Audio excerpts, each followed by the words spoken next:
¿Alguna vez has conocido a una persona que irradia maldad? ¿Cómo eran ellos? Narcisista extremo. El tipo nos envió correos electrónicos a mí y a mi jefe sobre mi bajo rendimiento laboral mientras estaba sentado en la cama del hospital de mi madre moribunda. Cuando regresé de ese viaje una semana después, estaba literalmente parado en mi oficina con una cinta métrica. Aparentemente tomó mi ausencia como una oportunidad para tomar mi oficina. Permanentemente, tengo un título de trabajo más alto que este tipo para colmo. Y no consiguió la oficina. Fui a recoger un pedido para llevar en un restaurante cerca de mí.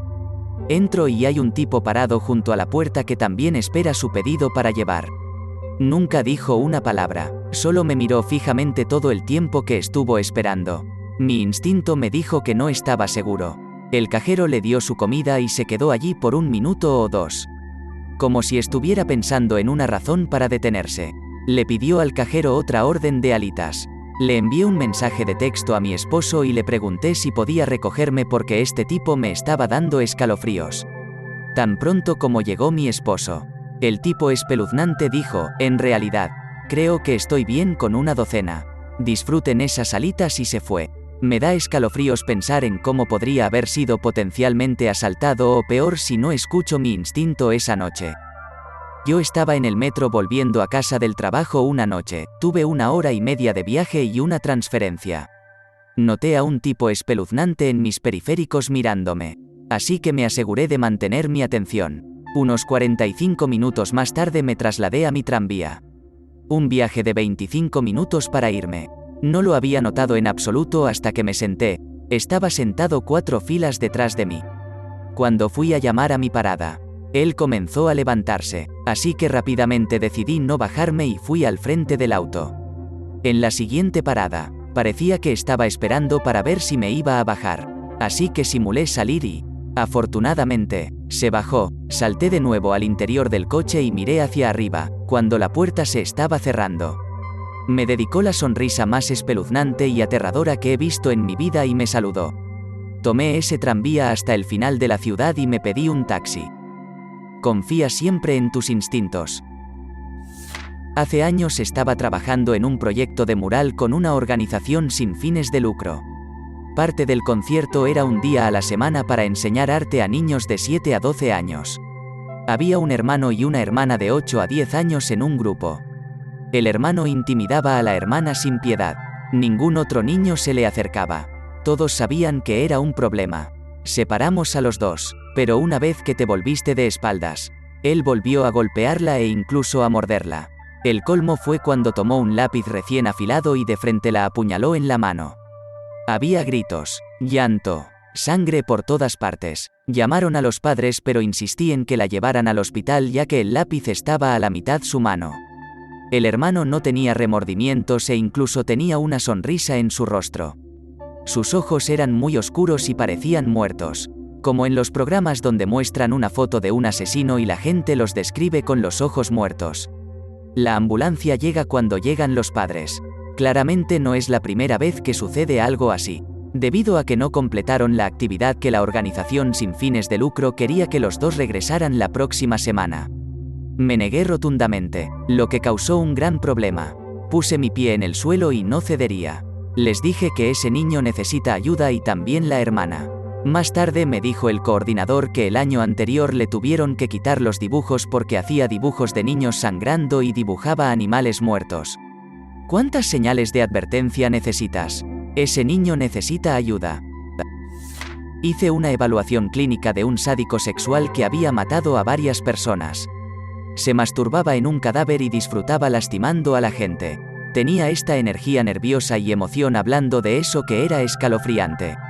Tenía curiosidad por saber por qué era como era, pero no le molestaba. Un tipo raro. Un buen indicador de que una persona es psicópata o culpable es que la policía le muestre imágenes del cadáver, la escena del crimen, etc., y le interese mucho. Había un tipo que creció en la calle vecina como yo, y era una persona muy mala. Probablemente no parezca mucho ahora, pero cuando tenía alrededor de 11 años, hacía cosas como tomar prestados videojuegos. Nunca los devolvía y luego simplemente juraba a ciegas que nunca los tomó prestados en primer lugar. Esto suena menor, pero en realidad pasó de ahí. A medida que envejecía, comenzaba a robar dinero, golpeaba a la gente sin razón alguna, etc. Su exnovia pidió una orden de restricción después de que rompió porque le tenía miedo. El mejor ejemplo que puedo dar de cómo era él fue cuando escuchó que alguien había dicho algo sobre él que lo había ofendido. La persona que había hecho esto estaba en el pub una tarde con su esposa e hijos. Y este tipo entra al pub, no dice una palabra y simplemente le da un cabezazo frente a su familia. Pero al mismo tiempo, podía hablar muy bien y ser encantador cuando quería algo de alguien. Y solo recientemente se me ocurrió que obviamente es un sociópata. Ahora vive en una tienda de campaña y es adicto a la heroína. Y creo que siempre iba a ser así. En la escuela secundaria ayudé a mi amiga a cuidar a un grupo de niños de una iglesia local. Los adultos estaban haciendo algún tipo de estudio bíblico y había alrededor de 6 a 7 niños entre las dos niñeras. La pareja principal que encabezaba el grupo eran los pastores de la iglesia. El esposo parecía un poco raro, pero en su mayoría emitía vibraciones de fácil manejo, mientras que la esposa inmediatamente me hizo sentir incómoda. Algo en ella parecía extraño, como si estuviera allí pero no del todo consciente de otras personas o algo así. Casi como si estuviera diciendo y haciendo todo exactamente de la misma manera con o sin nadie más allí. Esta pareja tenía 3 hijos adoptados y uno era un niño ruso de 5 años al que la madre se refirió literalmente como el huérfano varias veces. Ella nos dijo a mi amigo y a mí sin comprender que no podemos ceder a sus demandas porque tiene el síndrome del niño huérfano. Así que no le dé bocadillos ni privilegios cuando te lo pida. Este niño definitivamente tenía algunos problemas psicológicos y posibles problemas de desarrollo. Pero honestamente era uno de los niños más entrañables de ese grupo y no era tan espeluznante como la madre o los otros 2 hermanos lo hacían parecer. Los otros 2 lo mantuvieron a distancia y no le hablaban directamente. Pero nos hablaban a nosotros para comunicarnos con él. Cuando los padres terminaron su estudio bíblico, el papá volvió primero y jugó con los niños, incluido el ruso, y parecía una persona genuinamente amable que amaba a los niños. Luego, cuando la mamá entró en la habitación, toda la dinámica cambió y el papá y los 2 niños dejaron de interactuar con el niño ruso y se volvieron mucho más formales. Y la mamá inmediatamente comenzó a sermonearnos a mi amigo y a mí sobre cómo el niño ruso no debía jugar con los legos de su hermana. Ella le dijo algo a mi amiga acerca de que esta es la carga que Dios le ha dado a esta familia y debemos seguir adelante con ella ahora. Este pobre niño definitivamente parecía tener problemas, pero la madre me pareció una persona insidiosamente sádica y abusiva. La forma en que su voz nunca cambiaba de tono y sus expresiones y movimientos faciales y corporales nunca vacilaban me dio el mayor caso de escalofríos. Desearía que mi amigo y yo lo hubiéramos sabido mejor y lo hubiéramos informado a CPS. Siempre he tenido un mal presentimiento sobre la situación y desearía haber actuado mejor para ayudar a esos pobres niños. La madre parecía que podría haber estrangulado a uno de ellos y luego seguir tranquilamente preparando la cena como si nada hubiera pasado. Trabajé con este chico que era muy extrovertido y la mayoría lo describiría como agradable pero un poco extraño. Siempre me erizaba los pelos de la nuca y lo evitaba cuando podía. Un amigo del trabajo me preguntó por qué era grosero con él y todo lo que pude decir es que me dio escalofríos. Nunca había hecho nada específico ni dicho cosas raras. Solo eran vibraciones extrañas. Su esposa y él mataron a una niña que adoptaron. La golpearon hasta la muerte. Confía en tus instintos. Joder, sí, mi antiguo jefe, superficialmente encantador, obsesionado por el dinero, malvado hasta la médula. Solo un cuento entre muchos, un colega que recientemente se había convertido en padre murió trágicamente en un accidente de motocicleta. Al ser una comunidad pequeña y unida en un país extranjero, nos reunimos e hicimos todo lo que pudimos por la viuda afligida. Nuestro jefe se puso en contacto con ella y le dijo que cuidaría al niño, al que nunca le faltaría nada, y luego trató de comprarla. Nuestro jefe, rico y sin hijos, se presentó en la casa con una bolsa de dinero y trató de quitarle a la madre al pobre niño huérfano y luego, al ser rechazado, se negó a ayudar con los gastos. Tengo tantos otros. este niño en mi campamento de música cuando estaba en la secundaria. Realmente no hablaba con nadie y siempre tocaba su violonchelo de forma muy agresiva. Se rumoreaba que pateó a una chica en la boca por quitarle el lápiz. Ese tipo de niño. Avance rápido unos días, y estoy pasando el rato con mis 2 amigos en el paseo marítimo. Y lo vemos tirando piedras a algo. Le preguntamos qué está haciendo y nos dice que está tratando de derribar una tortuga de un tronco. Unos cuantos intentos más tarde, lo golpea en la cabeza y se cae. Ese mismo día, se acercó a un grupo de niñas que encontraron un pequeño sapo en la arena y les pidió que lo sostuvieran. Aparentemente trató de aplastarlo, pero se lo llevaron. Al día siguiente, está de nuevo en el paseo marítimo, pinchando algo con un palo. Mis amigos y yo investigamos, y está picando una serpiente. Sabía que era venenoso, así que le dije que se detuviera, pero me golpeó en el brazo. Un consejero corrió para separarlo, pero comprensiblemente se olvidó de todo cuando vio a la serpiente y simplemente nos alejó de la serpiente. Mi papá, después de una pelea particularmente mala con mi madre en la que terminó golpeándola casi hasta dejarla inconsciente, nos secuestró a mi hermano y a mí cuando éramos niños pequeños mientras intentaba evitar el arresto. A medida que crecíamos, comenzó a golpearnos a mi hermano y a mí también. Actuaba normal frente a sus amigos a pesar de golpearnos momentos antes de que lo vieran. Cuando yo tenía 18 años, trató de golpear a mi hermano que se defendía y no permitía que los golpes sucedieran ahora que era mayor y más grande.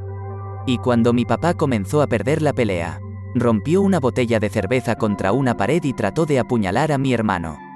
Agarré la navaja de bolsillo que llevaba y le dije a mi papá que lo apuñalaría si se acercaba más a mi hermano. Mi mamá finalmente llamó a la policía y lo acusaron de asalto con un arma mortal. La policía lo envió a un hospital psiquiátrico para una evaluación de una semana mientras mi familia empezaba a empacar nuestras cosas para que pudiéramos mudarnos con otra familia cuando él estuviera en casa. Toda mi familia llamó al hospital psiquiátrico y les dijo que tuvieran mucho cuidado al evaluarlo. Él había manipulado a las personas con éxito toda su vida. Mi familia empacó nuestras cosas y se mudó con una familia a la que nunca había visto antes. 3 días después el hospital psiquiátrico lo dio de alta por buena conducta y porque le hizo unas cartitas a mi mamá explicándole cómo iba a estar mejor y cómo se arrepentía. En el camino a casa desde el hospital psiquiátrico, vio una ferretería y compró varios cuchillos, una sierra y algo de cuerda. Los puso en su mochila encima de su tarjeta diciendo que lo sentía y que iba a estar mejor de ahora en adelante. Llegó a una casa vacía. Inesperadamente, envió un mensaje a cada miembro de la familia para pedirnos que lo perdonáramos y que volviéramos a casa para que pudiéramos hablar. Ninguno de nosotros respondió. Usó la cuerda para ahorcarse, una vez que se dio cuenta de que su plan para asesinarnos había fallado por completo.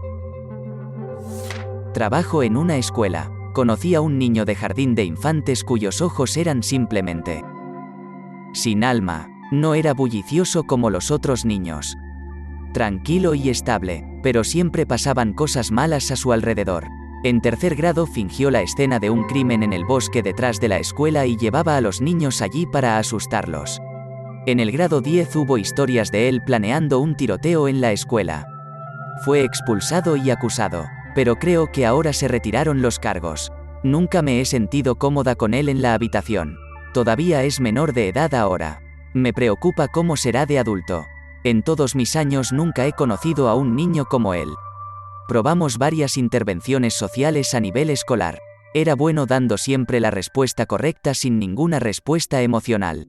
Suena como un psicópata que aún no ha aprendido a enmascarar sus problemas por completo. Yo era solo un niño y mis padres estaban visitando a la madre y al medio hermano de mi padre. Durante nuestra visita, mis padres, hermanos y yo hicimos un viaje para visitar un lago artificial por el que mi papá tenía curiosidad en las afueras de la ciudad. Mientras conducía, papá notó la camioneta de su ex padrastro y se detuvo para ver si estaba cerca. Apareció mi ex abuelo y sonríe mientras abraza a mi papá.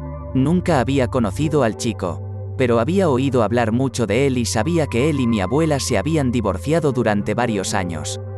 Mientras sentía curiosidad por este hombre que tenía la mitad de los años de mi papá, salté del auto para saludarlo. A solo medio metro de distancia sentí presión alrededor de mi cuerpo e instantáneamente sentí la necesidad de estar alerta. Asustada por la sensación, agarré a mi papá y tímidamente lo saludé antes de que mi papá rápidamente terminara la conversación y me llevara al auto. Unos años más tarde, después de recordar los recuerdos, papá me dijo que recordaba esa experiencia y me dijo que notó que yo sentía el aura malvada del hombre y sintió la necesidad de protegerme. Un poco más tarde, de adulto escuchando hablar a mi papá y sus hermanos, supe que había estado en prisión por agresión sexual y que también agredía sexualmente a sus hijos. Por lo que sé, probablemente haya cosas más repugnantes que haya hecho que no me hayan dicho. Pero sus hijos, que aún conservan su apellido, están en proceso de adoptar los apellidos de mi abuela y sus parientes. Por lo que no tienen nada asociado con E con acento agudo honestamente. Me alegro mucho de haber aprendido todo esto de manera oportuna y de que mi papá tuvo el suficiente sentido común para notar que estaba incómoda. Niño con el que compartí algunas clases en la escuela secundaria. Creo que ambos teníamos 13 años. Tenía una sonrisa encantadora, pero siempre me pareció desagradable, como si estuviera usando una máscara. No había nada en sus ojos cuando sonreía. Estuvo en muchos grupos escolares, Kiwanis, Amnistía Internacional, 4 de la madrugada, Junior Civics Club, etc. Si había algo que protestar, él era el más indignado. Si había algo que llorar, él era el más triste. Si había algo que animar, él era el más ruidoso. Pero entre esos tiempos estaba en blanco. Si estuvieras mirando, tendría una sonrisa agradablemente neutral en su rostro. Sin embargo, hubo algunas veces que lo atrapé cuando pensó que nadie estaba mirando y él estaba simplemente vacío, frío. Había algo inmensamente conmovedoramente escalofriante en él. Un día dejó de presentarse en la escuela y nadie supo por qué. Algunas de las chicas de nuestra clase finalmente fueron a su casa para ver si estaba bien, yo no. Nunca quise estar cerca de él. Resulta que él era la razón por la que los gatos del vecindario seguían desapareciendo. Lo atraparon desollando vivo a un gato en un lote baldío. Los gritos del pobre gato llamaron la atención de alguien y lo arrestaron. Cuando fueron a revisar su habitación, encontraron su lista de asesinatos. Incluía todos los animales, todas las mascotas que había atrapado, torturado y matado. La lista era muy detallada. No tengo idea de dónde lo pusieron, pero espero sinceramente que nunca salga. El novio de mi tía cuando yo tenía 12 años. Parecía un chico totalmente normal. Respuesta clásica: no. Historia de fondo: mi tío falleció cuando yo tenía 10 años. Mi tía comenzó a salir unos 2 años después de eso. Hablaría con entusiasmo sobre el chico con mi papá, así que finalmente mi papá le dice que lo traiga a cenar. El sábado por la noche llega y se detienen en nuestro camino de entrada. Nuestro camino de entrada en ese momento corría justo contra la ventana de nuestra cocina. La noche transcurre bastante normal. Él y mi papá se llevan bien. Comparte un par de cervezas. El tipo fue muy gracioso. Me dio $20 sin razón alguna. Mi tía está encantada de que a todos les haya gustado. Avance rápido hasta el lunes por la tarde, llego a casa de la escuela y mi tía está en nuestra sala de estar con aspecto enfermo. Claramente había estado llorando. Semanas más tarde, mis padres me dijeron que su novio había discutido con su exesposa el viernes por la noche. Condujo hasta su casa el sábado por la mañana. La mató a golpes, metió el cuerpo en su baúl y vino a nuestra casa a cenar. Cualquiera que pueda sentarse y tener una cena familiar con su víctima de asesinato a unos metros de distancia en su maletero es pura maldad para mí. Experimenté esto en un tren subterráneo en Nueva York hace años. El tren se detuvo en una estación al aire libre y un pequeño grupo de jóvenes se subió. Como si acabaran de hacer algo realmente malo y estuvieran huyendo. Las puertas se cerraron y comenzaron a gritarse órdenes sobre separarse en la próxima parada. Algún pobre pasajero debe haber llamado su atención, porque uno de ellos comenzó a gritarle como: ¿qué carajo estás mirando?, en voz alta y aterradora. Todos se sentaron en silencio, mirando hacia abajo. Se bajaron en la siguiente parada. Cuando las puertas se cerraron, se oyó un sonido de alivio. Todos decían lo asustados que estaban de siquiera mover un músculo. Todos sentimos la maldad de ese encuentro. La chica que estaba a mi lado sacó su teléfono celular. Llamó al 911 y les dijo que si estaban buscando a los tipos que acababan de cometer un crimen en la calle 170 en el Bronx. Acababan de bajarse del tren número 4 en Tremont Ave. Todos se rieron. ¿Te gustó el video? Regálanos un me gusta, deja tu comentario y suscríbete para que así no te pierdas de los nuevos videos que subimos todos los días.